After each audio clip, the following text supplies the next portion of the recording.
Si on part après 7h15, 7h30, on sait déjà qu'on a pour facilement 1 heure de trajet.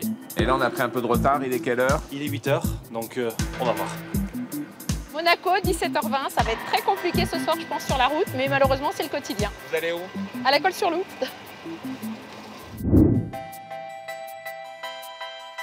Monaco, la Colle, Antibes-Nice, 2 trajets domicile-travail et un seul axe conseillé par tous les sites de navigation, l'autoroute A8. Mais encore faut-il pouvoir l'atteindre. Donc là, on arrive sur la voie rapide qui va nous permettre de rejoindre l'autoroute et c'est là où ça commence sérieusement à boucher. Mais généralement, on n'est pas bouché aussi près là. Donc là, c'est assez impressionnant.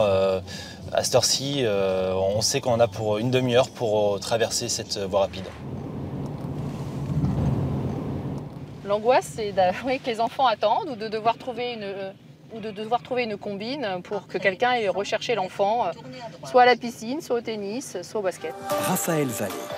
À nouveau une météo très défavorable dans la région sud. Ce jour-là, il pleut, s'ajoute alors le stress de l'accident. Que beaucoup d'accidents à nouveau ont été enregistrés dans le sud de la France et surtout sur les bords de la Méditerranée. Pour Escota, qui gère l'autoroute, c'est un jour à risque. Toutes les équipes sont mobilisées, attentives au moindre incident.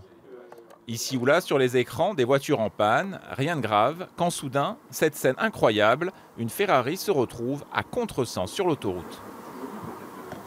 Voilà, donc là on est dans l'attente du patrouilleur, donc il y a le patrouilleur et le dépanneur qui ont été demandés, qui se rendent sur les lieux. En 10 minutes, les patrouilleurs arrivent sur place, la zone est sécurisée.